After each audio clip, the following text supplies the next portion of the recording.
G'day there and welcome. Ben Fewtrell here from Maxmyprofit. Today I am joined by the amazing Charmaine Keegan, who I'll introduce properly in a second.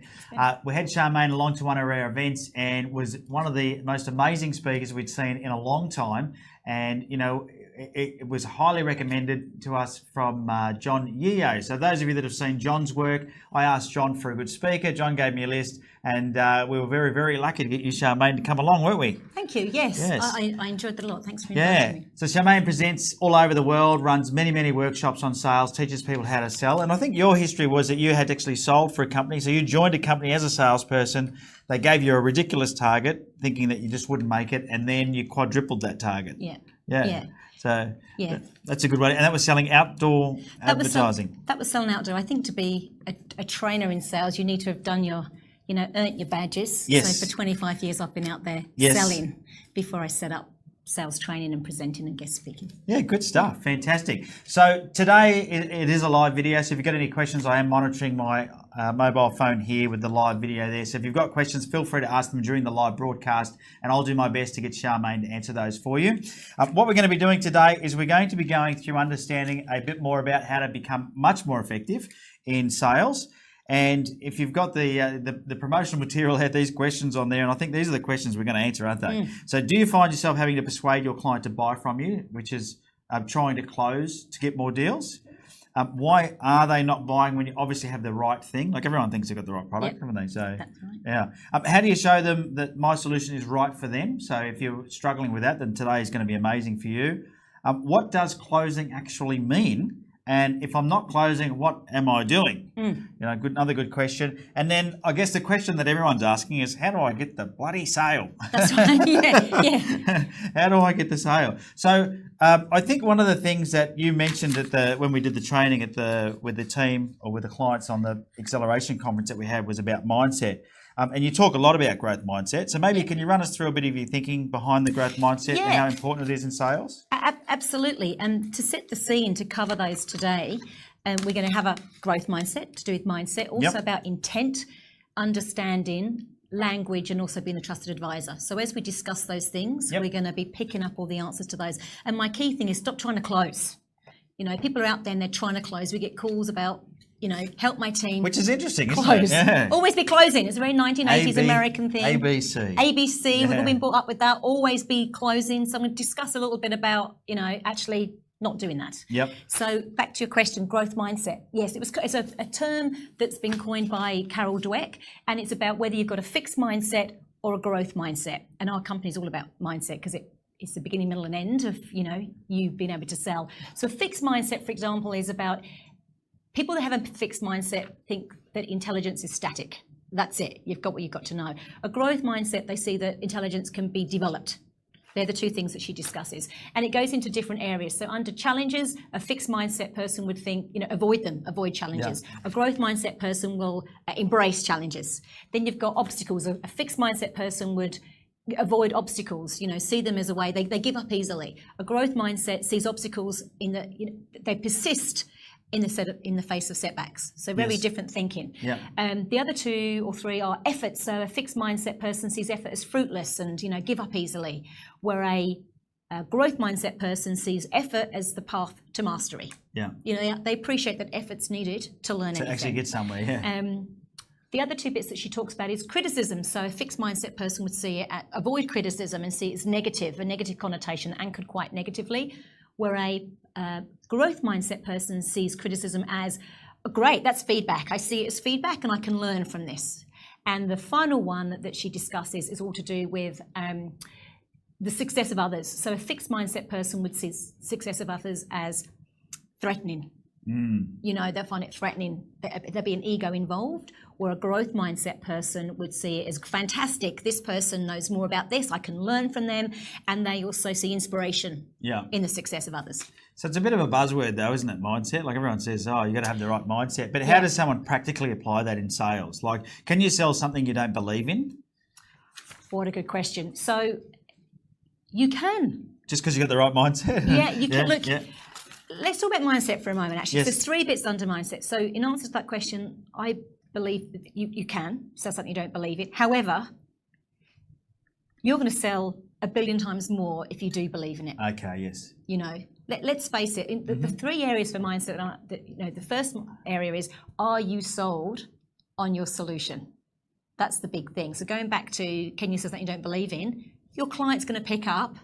Look, if you're only 99% sold, you know, if you can't be sold on your solution, how the hell is your client going to be sold on your solution? So you've got to be more than 100% absolutely, we call it, you know, congruent, like you're bulletproof in, this is amazing, I can really help people, this solution's great for everybody. And when you're at that place with your mindset of like, yeah, this is a great solution, then obviously your whole demeanor and your ability to do business development changes. So I believe it helps. So what can you do if you don't believe in it? I'd suggest, so some people have lots of different products or services, and they may have their one that they love, and then others that they're not so keen on. And of course, they always sell more of what they love, of course, and less of what they're not so keen on. So I would suggest you go and talk, if you're lucky enough to have other people you can talk to, find other people who love the other products that you don't love, and find out from them what it is that they see in it. Why do clients like that? And then actually anchor yourself and, oh yeah, actually that could be really useful for the client. So that's how you can change your internal thinking about being sold. Yeah. And what about mindset though? Like, so as a business owner, if I've got salespeople that don't have the mindset, that's easy for me then to just get some to do.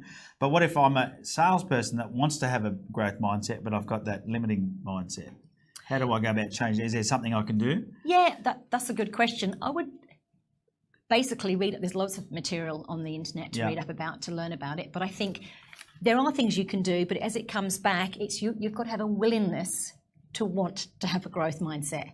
You can't just go, I read all this, then I have a growth mindset. Like, it doesn't come from that. It comes from internally. I need to have a willing. In fact, you mentioned John Yeo, right? So he runs TEDx Melbourne, as we all know, and I met up with him a few weeks ago, and of course I'm, you know, bombarding him for 3 hours on, you know, picking his brain, amazing brain. And I said to him, what's one of the things that you're looking for when you pick a speaker for TEDx? And he said, well, there's 3 things. One is somebody who's got clarity of their message. The second thing is someone who's done a bit of speaking, so they've got some sort of structure and understanding. The third thing, which of course I love, coming back to growth mindset, is a willingness to learn. So you're going to have people that know their subject matter, but are not prepared to be open to being coached and to learn how to portray that message. And what he was looking for in his team are for those 3 things. So somebody has a willingness to learn. So I think that comes back to, you know, within your team, start as a leader to install that. So you yourself have got to demonstrate, oh, I'm always learning, I've got this great podcast, well, that's interesting. You've got to learn, this client did this, what can I learn from that? You've got to show them reflection. You've got to show that you're willing to learn as a leader, and then they will naturally pick up on that and hopefully internally start to change. Yeah, okay, great. Now I've seen we've got a bunch of new people join us for the live. If you are enjoying the live, make sure you hit the thumbs up button and share it around as well, because we'd love more people to see what it is we're doing and share this great content. Charmaine is here today sharing with us a little bit about her techniques and thoughts on how to go about getting more sales in your business. So if you want to get more sales, stick around. But feel free to ask questions. I'll be looking at the questions on my phone throughout the live and passing those on to Charmaine, and hopefully going to answer those for you. Hopefully you're willing. Hopefully you've got a willingness. I'm very willing. All right. So, you know, you mentioned before the whole ABC, always be closing. You know, that's what I think many people have been taught to do. I know I'm 46. I've been around sales training for a long time, nearly 30 years now. I actually worked for Kirby Vacuum Cleaners when I was 18. Right, door knocking. Door knocking, love it. Yeah. We'll take anybody on that's been door knocking. You think about the resilience that person I've got a very thick skin. It's not fat, it's skin. And so, you know, but their mantra was always be closing. You know, it was always about closing. You know, I'm saying don't. Yeah, your views are quite opposite of that. So tell me about that. Yeah. So the first bit we talked about was mindset, which we've done. The second bit is intent. Yep. So if your intent is to always be closing, the customer is going to smell that a million miles off. Yeah. They're going to know that you're in it for you and your figures or your commission. Your commission or whatever it is. They say focus on the mission, not the commission, is what they say? That's right. Yeah. That's a good one. But again, it's depending on what the mission is. I mean, my mission would be understanding the client. So your intent, and one of our little buzzwords we've got that might be in that Facebook heading is the client sold in the first minute. Yes. Because in that first minute, they know where your intent is, where you're coming from. They know whether you're in it for you, all about you, or they know if you're in it all for them. And that always be closing. That comes out. If you're trying to qualify quickly and hard, look, it depends. If you're making 400 calls a day, it's a different strategy, right? But for a lot of us here and people that are listening, they're not having that many calls. And so if a person's called you or you've called out, they'll know in the first minute, if you're in front of them, by your body language, your tone, your intent, your demeanor, the way you ask questions, the way you look interested, whether you're in it for them or whether you're in it for you. And it's very palatable. In the very first minute, they'll know, and then afterwards, they're sort of justifying themselves one way or the other. But they can tell if you're trying to close and trying to get it for you, or actually whether you're out to understand them. Let's take it a step back, actually, Ben. Let's just talk about what sales is. They need something, you have something. Let's not complicate what happens. So what you're not out to do is try and shove in their face, very quickly, are you ready for this? But actually understand them. And then, so if your intent is, I'm going in here, this is what my intent is, my mantra that I have in the car before every call every day. Let's understand these people. Let's understand if it's a business to business. Let's understand their business, what they're going through, why they need this. Let's understand how you sit amongst your competitors. Let's understand what their person's feeling, what they need. Let's understand the sort of questions they might ask us. Seek to understand. If that's your intent, it comes across. And if you're on the phone, it comes across in the questions that you ask and the way that you ask. In fact, I'm doing this now like somebody's beside me. And because I'm thinking, if I was selling to somebody on the phone, I want to think like I'm beside them, like we're a partnership. You need something, we have a whole load of solutions. How can I help you make sure it's the right solution for you? So if you go in with that intent, they would feel it, it's tangible, and you set the tone off in the right way, which is I'm here to help understand you, and then I'll give you a solution that fits. Yeah, okay. And what if I'm a salesperson who has the intent of making a commission as well, because that's how they survive? How do you balance that? Because you do want your salespeople to want to grow their income, of course. So you make them hungry, but you don't want that to be the reason they sell, so they don't, because they'll oversell, won't they? Particularly if they're under pressure from their bosses, they oversell. Yeah. And if they're under pressure to get targets and their job's in the line, because stress does dreadful things to you. So I'm just going to go back to number one, which is mindset. There's a few things under mindset. So we talk about growth mindset. Yes. Also, we talk about having a commercial ability. So you do need to have, as a salesperson, be commercially minded. Now, those people that are business owners that are watching this, pretty much they're already commercially minded, right? Yes. Yeah, they know the outgoings and the incomings, so we have got to talk to them. Building a business. They know about that, and they're learning that through you. What you need to have if you've got a sales team is to make sure that team are commercially minded. So from the very beginning, they need to know these are the clients that suit, this is how we form relationships. I've got to, it's quite basic, have more appointments, ask more questions. So have more appointments and find out more about those clients. So they need to make sure they're balancing up their energy and effort of who they go to see. So that's the commercial mindedness. Like, okay, I need this many people to see, to understand this many, to put them through my pipeline, to come out with a sale. But so the commercial bit happens then. And then when they turn up, their intent is to understand. Because they might be sell them 10 times more than what the person thinks they need. But seek to understand. But before that, under mindset, it really is a matter of I've got to know my territory, I've got to plan, I've got to do research, I've got to know who my ideal client is, I've got to plan my week, so I do my admin at admin times. That's all down to being commercially minded. And one more thing under mindset, I'm going to recap on mindset. One, you need to be sold on your solution, because the person's going to tell if you're sold or not. So as you said before, you don't have to be, but it's going to make a big difference. A client's going to know it. If somebody turns up and they really love what they're doing and they really want to help you, and it comes across in every single mannerism, in seconds you'll know it. So be sold on your own product, solution or service. Two, have a growth mindset that we just talked about, so your willingness to learn, and be prepared to learn from that appointment and that meeting and reflect on it. And the third one is be commercially minded. So that's mindset sort of wrapped up. Then you turn up, and your intent is now to seek to understand. Understand this business or this consumer, if it's business to consumer. How can I help this? Your mantra needs to be, how can I help this person? Seek to understand. So I'm guessing you're not going to turn up to a sales meeting. If you've got the right mindset, you're not going to turn up to a sales meeting and sit in front of somebody who doesn't have the need. Depending on what you're selling, you might have a high, heavy need to educate them. So there might be a few of those happening, to be honest. That makes sense. And you've touched on a really important point there, because I know people that qualify really quickly, and I'd say they lose a lot of sales because the speed to qualify, again, goes back to intent, which is I'm out to qualify and in their tone and manner, it can end up being all about me and my business trying to qualify. When in fact, many people may not have thought of your solution or be in the right place in their buying circle for your solution. So you've still got to nurture that relationship and see it as a relationship that you can come back to and leave it in with your intent of, I'm here to help you. And if it's not right for you right now, let's touch base in 3 months when it might be, but still have the right language and conversation that leads on to, I'm the trusted advisor here when you're ready to discuss it. Yeah. So you talk about understanding, right? So I've got to understand my customer, and that's a big part of it. So when I go into that sales meeting, I've got to change my intent from, geez, I'm going to get a commission out of this, to my intent now needs to be, I need to understand my customer. Do you think salespeople really do understand their customers? No. No? I tell you what your measurement is, whether you got the sale or not. Yeah. Yeah. That's a good measurement, isn't it? there you go. There's the golden nugget from Charmaine today. Well, it is because, our 3 things are, first we'll have, mindset, second have intent, 3 understand. People do not understand the customer. What makes you say that though? Because you can tell by their interaction. You can tell when I say to people, what are the questions you ask to seek to understand? If they've written less than 20, that's one of the questions. Not that you'd ask a customer 20, but you need to have an arsenal of at least 200 or 300. So when you're present with a client, you can be present. 200 or 300. Did you hear that, gang?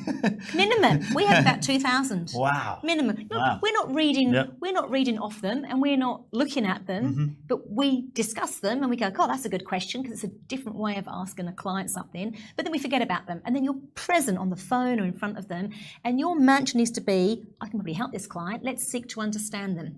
And so you can tell because they'll say something, and your question would be relevant, meaningful, intelligent, like it will make sense why you've asked it. Open question usually, so they can discuss more.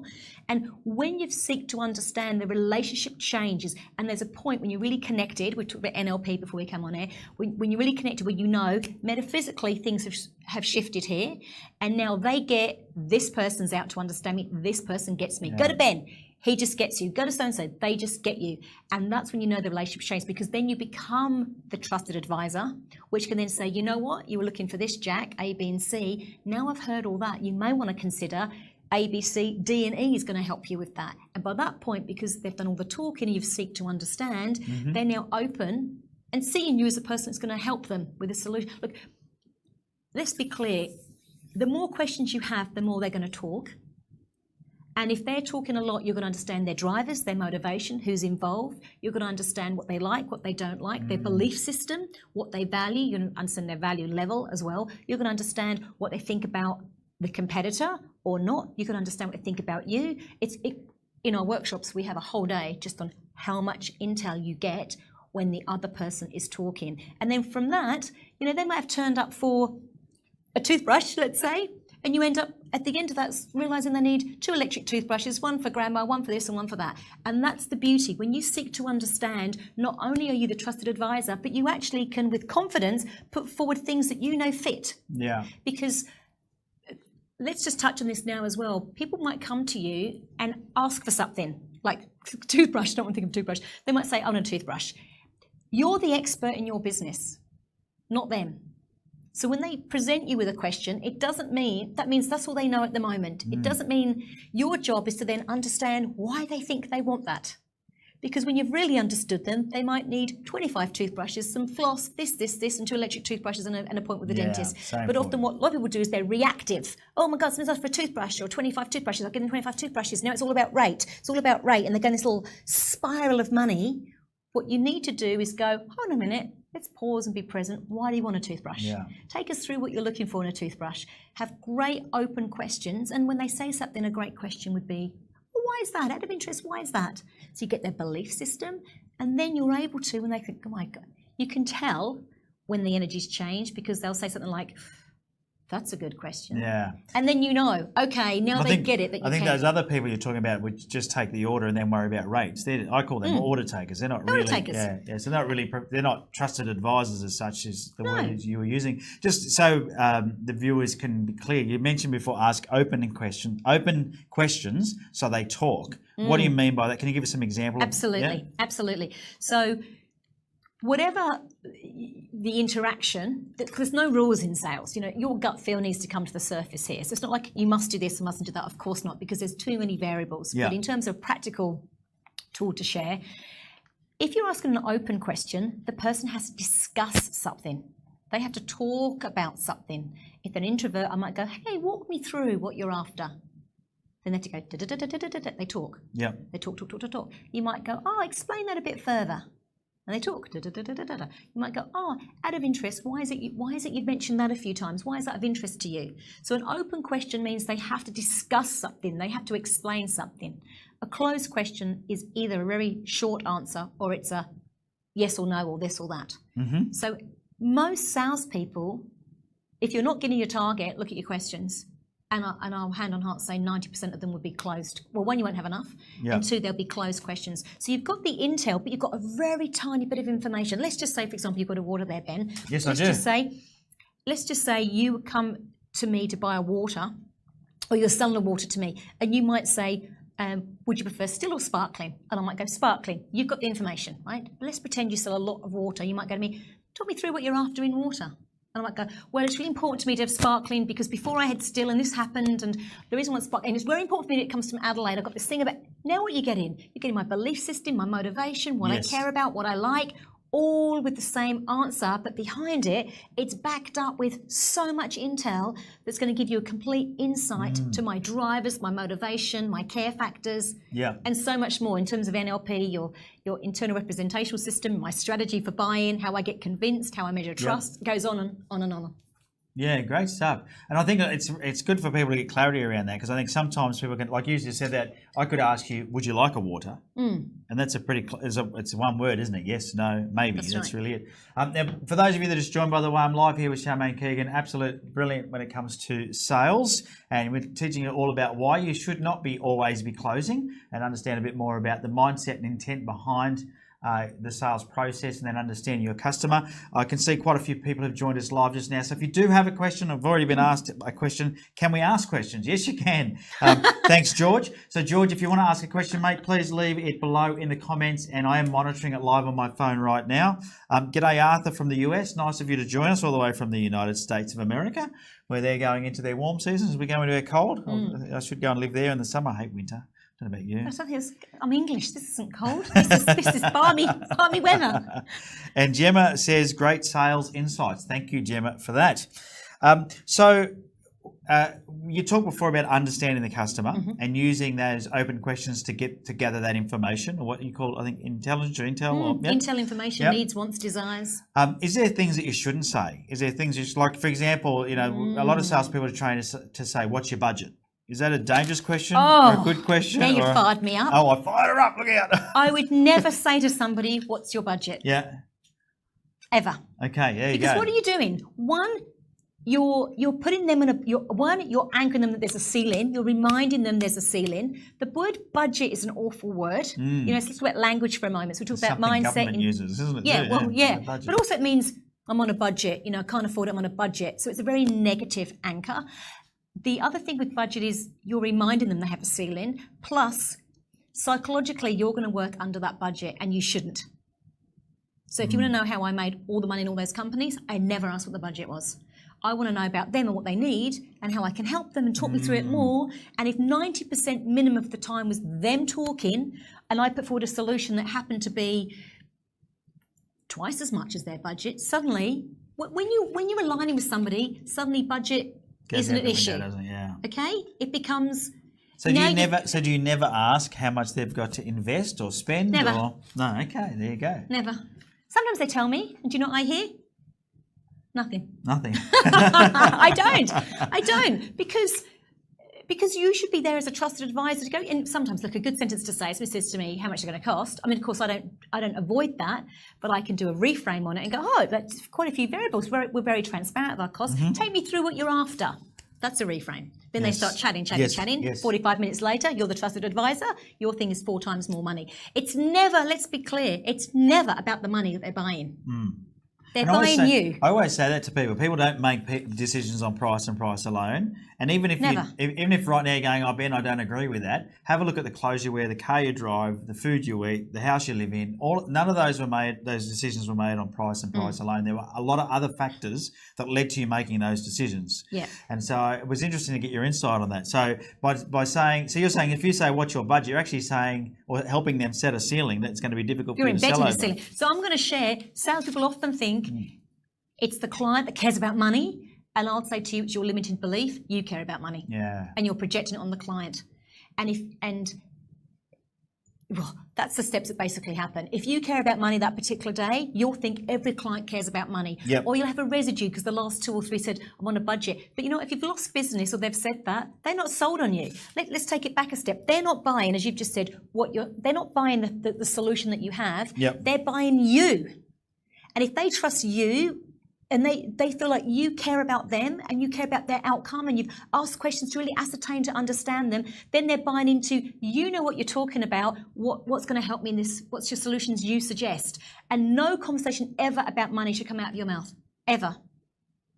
It should never happen because it's all to do with the solution. Yeah. And what happens is you might come back with something that's 5 times, but you'll be so congruent because you know this is what they really should have. Remember, you also are the person that, if you're not going to advise them, no one else is going to. You are the advisor.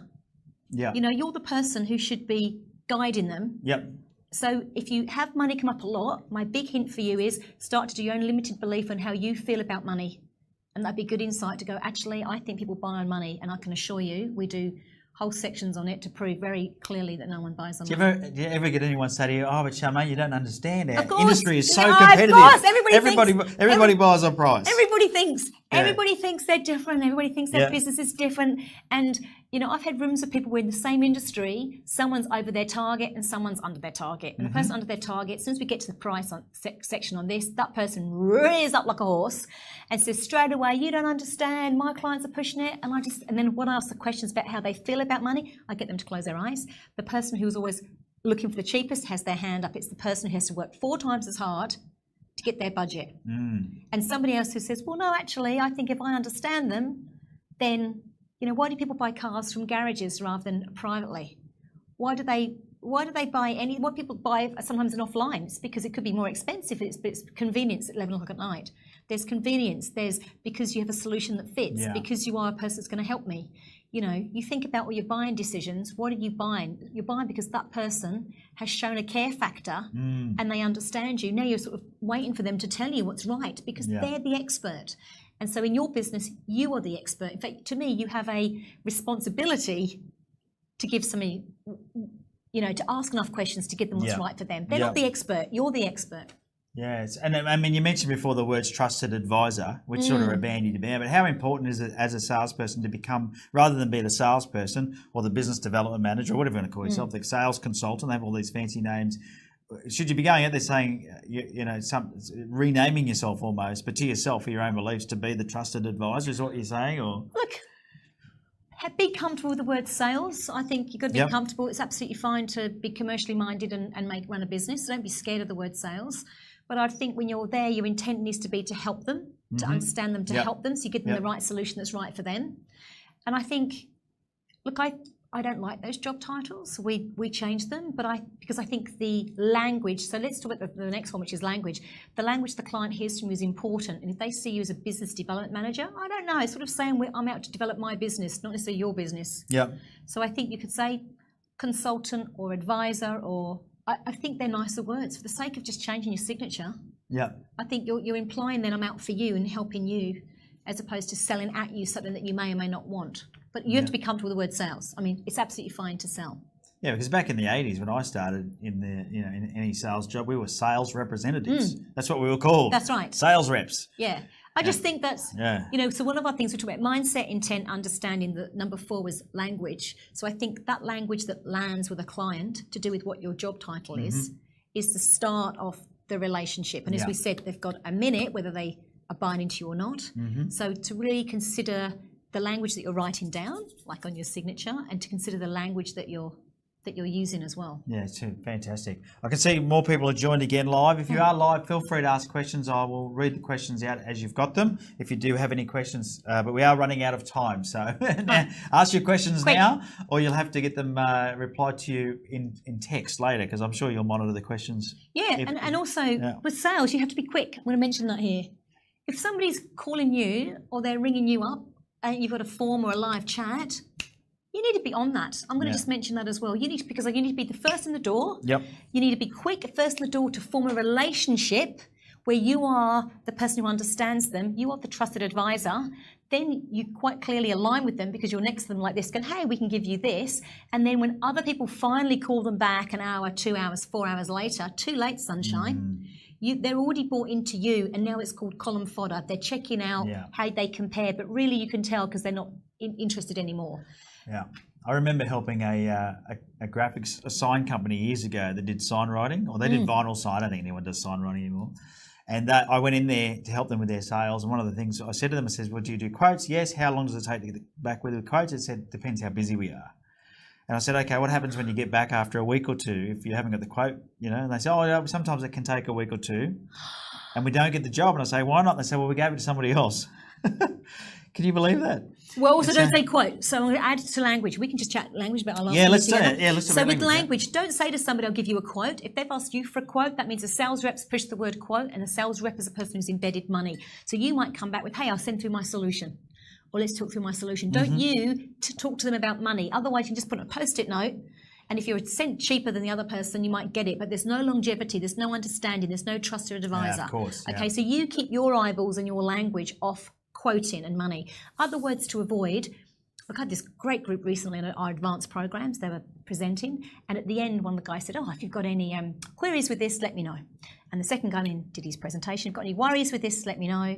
And the third guy came in and said, if you've got any issues with this, let me know. At the end, the great presentation. Yes. But you think of those words, issues, worries, queries, like, as Australian and English people, our language is often quite negative. Not bad, not worries. No How are you worries, today? mate. No worries, mate. No, not dead true. yet. It's all quite negative. Whereas in fact, you could say, yes, we can do that. If you need any clarity, let me know. Change your word that you're landing with somebody. So I was with somebody earlier and they said, we've got a 10-year warranty, which means if it breaks, we fix it. Why would you embed with somebody that it might break? But people, they're flippant with their language and they don't realise So how would you say that? We've got a 10-year warranty? You wouldn't mention, you didn't, you put it, this is it. Sales people feel like they need to finish off a sentence. No, you don't. We've got a 10-year warranty. That could be your sentence. That's it, done. There's no need to over-talk. Less talking, more listening. Your talking should just be questions, meaningful, relevant questions. Because one of the things that I heard, Charmaine, I think when you were speaking last time, is I think that the word justification came out or something, where you were justifying what you were doing by just keep talking. And that's what the customer hears, is you trying to justify it now. It means, and if that happens, I'm going to share, if that happens that you've given a price and you want the urge to say something afterwards, for example, ask yourself, one, am I sold on the price myself? Mentally. And number two, if you are, I haven't done a good enough exploration of this client because I feel like they're not sold and I now feel like I've got to justify it to them. And that's your good internal measurement of why on earth, because by the time you give them the price, they should feel like you're completely aligned and you should say it in such a way, they might have come to you and say, I've got $1,000, I've got $1,000, I've got $1,000. You're ignoring that and go, what do you need? Take me through that. That's interesting. And all those questions to get them talking. And then you may go, well, with that in mind, here's this, and it's 18,000. By that point, you should be bang. Yeah. Not a moment in your head should be like, well, that now fits what you're after. Yeah. I remember another great TEDx speaker we had come and run some training, and I'd love to get him on a live, is Paul Dunn. And he says, mention the price. But if they ask the price, when you've got to tell them the price at some stage, he says it's $18,000 and it includes all these very special features or these very special benefits. That's justifying it. Yeah, that's what I thought. So it's interesting, to me, isn't it? that's just, look, we've all got different ideas how to do it. So, but I personally think your idea first is to get the information. And if people ask us what the price is, let me give you a few little things that we do on the phone. Yeah. If at the beginning they say, what's your price? We just go, yeah, we've got a price. Our price is very transparent. Let me get the PDF to send to you. They go, oh, okay, they're relieved. They go, oh, well, I'm finding that. Give us an idea of where you are. Are you in Darwin and it's 100 people, or are you in Perth and it's 10? Then they start chatting. And then an hour later, I've got the information and they've got the solution. And they're happy. And then they're happy. So, but of course, if people are pushing, I wouldn't avoid it because it looks like you're avoiding it. And the word but or however are very stopping words. So basically the word and, yeah, we can do that, and let's talk through what you need to make sure it's the right solution for you. Language is so important. It's so important. So important. So we are just about out of time. Maybe talk about the fifth point, which was becoming the trusted advisor. Well, so in a way, you've got a viewer here who says, I love listening to her. We all do. We love Charmaine. It's not what you said off air. I said, you're so annoying. No, I did not. To be the trusted advisor, I think really just goes back to what we've just talked about. Yes. If you are the person who cares about their business, if it's business to business, or their situation, or cares about the outcome and your intent. Let's go back. We had mindset, intent, understanding, language, and trusted advisor. If everything about your interaction is to form a meaningful, a deeper engagement and understanding, then in asking questions, you are showing that you're the trusted advisor. Yeah. What salespeople often do is they do all the talking, like the gift, the gab. I'll sell this to you. Here's all the features and benefits. You don't know what that person wants yet, or what they need, or why they're buying it, or if it's the right thing you're talking about. And it's like we call it spray and pray. You're spraying everything to them and praying they give a damn. And unfortunately, you might have said something in that spray and pray, which was the biggest point that you've got, but it's now diluted, and they're just like gone white noise. So really be present. Seek to understand. So sort your mindset out. Have your intent to seek to understand everything about being with them. Understand them. Say, actually, in order to understand you, let's find out a bit more about what you need. Everything about that person talking, and you're just probing further. That's interesting. Walk me through that. How can we help with that? You've mentioned that a few times. Can you walk me through why that's important to you? And all those open questions. And then what's your language? So you don't say anything negative. And then by doing that, you are the trusted advisor. So when you come to give your solution, it's irrelevant where they started from. You're now the trusted, the thought leader in your industry. Yeah, awesome. Do you find it's different in different parts of the world, or are you finding this is now a global thing where we need to change the way we sell? That's a very good question. And there are cultural differences, but not a lot. Like our philosophy is observe and adapt, right? That's our core philosophy. So you observe the person and how they buy, and you adapt to them. But most people get sidelined by price. Reps haven't got the ability to know what to do with that, so they end up justifying it. So we get sidelined quickly. So just learn the skills to know how to handle those things. But really across the world, it's pretty much the same, which is understand somebody, and you can understand how you can help them. Yeah, fantastic. All right. So we are pretty much out of time. If you've got a question, pop it down below, even if you're watching the recording, because we'll monitor the question box, and we'll make sure Charmaine answers those for you as well.